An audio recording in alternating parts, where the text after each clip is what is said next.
Tinha uma outra sugestão, que era justamente o evangelho da tempestade, onde depois deste momento do evangelho proclamado aqui, há uma sugestão da igreja, não é? Quando este evangelho já foi proclamado no domingo, como ontem, não é? Se você foi à missa, espero que sim, você já ouviu este evangelho ontem, há uma outra sugestão de evangelho para o dia de hoje. E eu vou refletir sobre esta outra sugestão, porque acho que é importante. Este trecho nós meditamos ele ontem, certamente o ouvimos. Em seguida a este momento, Jesus vai novamente rezar, não é? O que está proposto ali quando esse evangelho foi proclamado no domingo. Tem uma outra sugestão para o ano A, que é a sequência desse momento, quando Jesus novamente vai ao monte rezar, se coloca de novo em oração, e ali depois diz aos discípulos algo muito importante, que está ligado também a esse trecho do evangelho, não é? Subam na barca, vão adiante, que em seguida eu os encontrarei. E por isso Jesus vai rezar, confiar tudo ali diante do coração do Pai. Vai pedir por aquilo que precisa também ser realizado. E naquele momento os discípulos foram obedientes. Subiram na barca e também na barca continuaram esse caminho.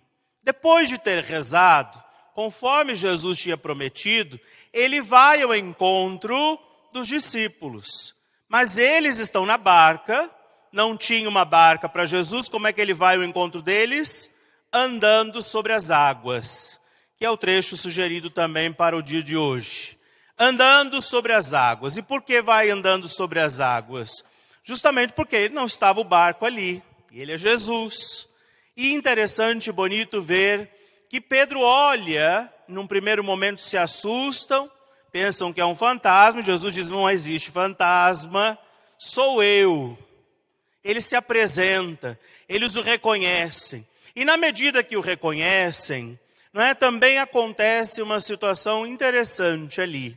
Ao mesmo tempo em que eles subiram na barca, e subiram na barca porque Jesus assim havia pedido, vem ao encontro deles uma tempestade.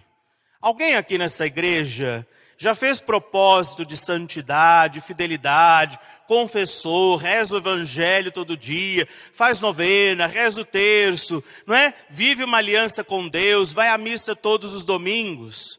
E mesmo assim, em algum momento houve alguma tribulação? Alguém aqui já passou por isso? Só se não estiver vivo, né? Todos nós.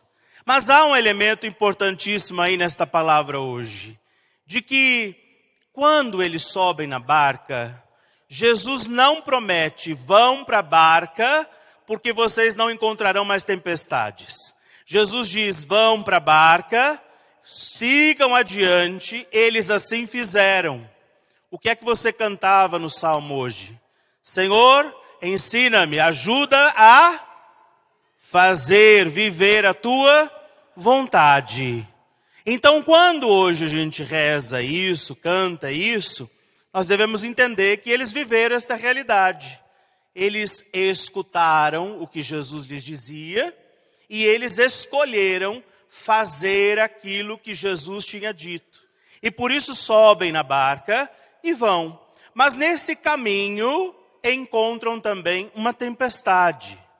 Mas há ali um dado, um elemento muito importante dessa palavra, que quando eles encontram essa tempestade, quem é que está perto do barco? Jesus. Porque é importantíssimo a gente perceber que o Senhor promete cuidado, livramento, vitória. Mas em nenhum momento Jesus diz: vocês por me seguirem não vão mais ter nenhuma tempestade. Mas a promessa de Jesus é: haverá tempestade, mas vocês não precisam temer por ela. E Jesus, interessante, bonito ver, perceber naquele trecho do Evangelho, que ele vai caminhando sobre as águas e está calmo, enfrenta aquela tempestade com docilidade de coração. Porque antes, o que é que Jesus tinha feito? Rezado. Isso é um elemento importante para a nossa vida. Como é que nós queremos enfrentar as tempestades da nossa vida? O que é que você está fazendo nessa manhã? Rezando. Você não veio? Praticamente a primeira atividade desse dia você está oferecendo diante do altar. Sua adoração, sua escuta atenta à palavra. Então você vai entendendo que as tempestades virão. Mas você também está se fortalecendo para elas. A gente vê Jesus ali naquele trecho sugerido para hoje, que ele está andando, o mar se revolta, mas ele continua caminhando com tranquilidade. Ali está um sinal. Antes de caminhar sobre as águas, antes de enfrentar a tempestade, Jesus tinha subido ao monte para orar, para rezar, para entregar, para dizer, olha, isso que eu vou viver, te entrego. A missão que eu vou continuar, eu te entrego. E aí a gente entende, aquilo que eu vou realizar, te entrego, Senhor. O casamento que eu vou viver, te entrego. A criação dos filhos, te entrego. A minha saúde, a minha enfermidade, os meus desafios, a busca de um novo trabalho, a cura física, espiritual, psicológica que eu preciso, te entrego. E nós vamos enfrentar essa tempestade. Do outro lado, está ali Pedro, que ao mesmo tempo em que começa a afundar, faz um clamor para Jesus. Senhor, salva-nos. No trecho do Evangelho está dito que ele percebe o vento, se assusta com o vento, mas ao mesmo tempo que começa a afundar, leva um chamado de Jesus, você conhece esse trecho? Jesus diz, por que duvidaste? Por que que você não acreditou? E assim será também na nossa própria vida, quando a gente tiver que enfrentar as tempestades que nós teremos que enfrentar, não se engane, não sejamos iludidos, e nem tampouco achemos que porque seguimos Jesus, não haverá tempestade. Mas, quando seguimos Jesus e existirem as tempestades, haverá também vitória. E é isso que a gente não pode duvidar. E foi isso que Pedro, ao mesmo tempo que afunda naquele momento, porque sente o vento, a pressão da água, a bagunça do vento, a tempestade que se aproxima, ele estava caminhando. Quando ele olhava para Jesus, quando os olhos dele estavam fixos no Senhor, ele continuava andando sobre as águas, o que parecia antes impossível. Mas quando ele tira os olhos de Jesus e olha para a tempestade somente, quando ele tira os olhos de Jesus e se deixa conduzir pela bagunça do vento, ele começa a afundar. Exatamente como nós. Toda vez que houve o pecado na nossa vida, é porque a gente tirou os olhos de Jesus. Todas as vezes que eu desisti do que não podia, todas as vezes que eu deixei de acreditar que era possível aquilo diante de Deus, aquilo que para mim parecia impossível, toda vez que eu abandonei o propósito de vida com Deus, toda vez que eu deixei de servir, todas as vezes que alguém, mais do que a Deus, eu segui. Quando muitas vezes Deus me deu uma direção, e todas as vezes que Deus me dava uma direção, e alguém dizia outra coisa, exigia de mim outra coisa, e mesmo sabendo que aquilo me afastava de Deus, eu segui, é porque eu tirei os olhos do Senhor. E o que é que o vento faz? Me afunda. O que é que a tempestade faz? Bagunça. E naquele momento Pedro começa a afundar. Mas há um momento importante, bonito, que quando ele percebe que ele está afundando, o que é que ele diz? Senhor, salva-nos, salva-me. Ao mesmo tempo em que houve o medo, houve também uma profissão de fé. E ali Jesus diz, por que você duvidou? Dá um chacoalhão, né? Jesus não deixa passar batido não, para que ele aprenda. Para que não aconteça de novo, mas não deixa também de estender a mão para ele e dizer, levanta, sai dessa confusão. Trouxe ele de novo, resgatou Pedro. E assim também hoje, certamente a gente vive e se encontra.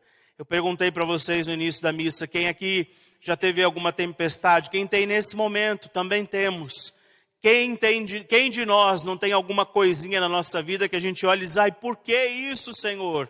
E é nessa hora que mais do que questionar isso, a gente tem que ter essa atenção e a decisão de continuar olhando para Jesus. De continuar acreditando que sim, a tempestade existe. que sim, essa minha dificuldade está acontecendo. Eu não vou fugir dela. Eu não vou me enganar dizendo que ela não acontece. Mas eu vou, por causa inclusive dela, não só por isso, claro, mas também por causa disso, eu vou continuar olhando para Jesus. Eu vou manter os meus olhos no Senhor. Eu vou continuar dizendo, Senhor, cuida, salva-me, resgata-me. E se eu perceber em algum momento, porque nem sempre a gente é tão forte, né? Nem sempre nós fomos tão santos, tão zelosos, mas que a gente até nessa hora não deixe de dizer de novo, Senhor, salva-me. Por isso o ato penitencial da missa está no início da missa, para que a gente possa perceber algo em nós, que talvez tenha sido motivo de fraqueza, de falta de compromisso, de falta de unidade, comunhão com Deus, e dizer de novo, Senhor, salva-me. Então, meus irmãos e irmãs, hoje nós nos reunimos aqui para celebrar também a nossa fé, para pedir pelos nossos impossíveis, para vencer as nossas tempestades. Nós rezamos esta missa sempre às segundas-feiras, pedindo toda a cura e libertação à nossa vida. Muitos se unem a nós na transmissão desta missa pela Rede Vida. Há uma multidão de pessoas conosco agora, reunidas, rezando e pedindo, Senhor, cura-me e liberta-me. Mas se antes disso, eu diria com muita ousadia até, se você só pedir isso, mas antes disso, também não pedir, Senhor, ensina-me, ajuda-me a obedecer a tua vontade. Quando Jesus te disser, entra no barco e segue o teu caminho, você não vai entrar. E aí quando vier a tempestade, você está sozinho. Porque é interessante, importante lembrar naquele trecho do Evangelho, que Jesus, antes de subir ao monte, disse a eles, subam na barca, sigam adiante e eu encontrarei vocês. Se eles não tivessem subido na barca, a tempestade tinha vindo do mesmo jeito. Jesus teria procurado por eles no lugar onde ele havia indicado e não os teria encontrado naquele lugar onde eles deveriam estar. E assim também acontece tantas vezes. A grande questão é que o Senhor sempre indica, suba na barca, vai ao lugar que eu te indico, siga adiante, eu te encontrarei ali. E a grande questão e vitória, beleza dessa palavra, mesmo que Pedro tenha afundado, porque deu mais atenção ao vento, à tempestade, do que manter seus olhos fixos em Jesus, é que eles estavam onde deveriam. Antes da tempestade, houve um gesto de obediência. E por isso nós também cantávamos e dizíamos, Senhor, ajuda-me, ensina-me a obedecer a tua vontade. Que nós possamos aprender isso. Certamente queremos ser curados, libertados, alcançar graças, queremos milagres, queremos uma vida, uma casa, uma família, uma saúde abençoada por Deus, queremos prosperar, crescer na vida, mas se antes, nós que temos fé, não entendermos que é preciso obedecer o Senhor, para que diante da tempestade que virá, Deus promete vitória, não promete facilidade. Se você está seguindo um Deus, não é, que te promete facilidade, provavelmente você está seguindo confusamente. O que o Senhor te promete é vitória. Ele nunca disse que essa vitória será alcançada na facilidade, até porque ele viveu a experiência da cruz para salvar a sua vida. E ele diz a você, toma a sua cruz e vem comigo. Então lembre-se disso. Que a tempestade não pode, nem precisa ser motivo, causa da gente afundar, como Pedro naquela hora. Mas ainda que a gente perceba que a tempestade, a dificuldade que a gente vive e passa, tem nos feito afundar, que a gente de novo, rapidamente, sem demora, estenda a mão e diga, Senhor, salva-me, resgata-me dessa tempestade. Vamos rezar um momentinho por isso. E apresentar hoje também este pedido ao Senhor, que Ele nos resgate, nos estenda também a sua mão poderosa, diante das nossas dificuldades, medos, desses ventos contrários que tantas vezes se levantam contra a nossa vida. Nós rezamos hoje, Senhor, para manter os nossos olhos fixos, atentos na Tua presença. Nós pedimos a Tua ajuda sobre nós e nossa vida. Nós pedimos, Senhor, que o Senhor nos ajude a prosseguir nesse bom caminho, a continuar andando sobre as águas, experimentando milagres. E se nós chegamos nesta missa hoje, Senhor, desconfiados, descrentes, ainda afundando, que nós façamos a experiência desta profissão de fé de Pedro, que olha para o Senhor de novo e diz: Senhor, salva-me, resgata a minha vida de novo, cura-me da indiferença, purifica-me do meu erro, ajuda-me, Senhor, a acreditar novamente, a prosseguir, honrando a Tua presença, glorificando e adorando a Tua presença milagrosa, protetora. Senhor Jesus, nós entregamos essas nossas tempestades também a Ti. Nós pedimos que o Senhor acalme esses ventos, para que nós continuemos andando sobre essas águas que significam confiança à Tua palavra, obediência ao Teu querer. Entregamos todas as nossas intenções hoje, agradecendo por tudo que vivemos aqui, por esta palavra que nos alcança, pela Tua força que nos conduz. E porque cremos na Tua misericórdia, também hoje te pedimos, Jesus, manso e humilde de coração, fazei do nosso coração semelhante ao vosso.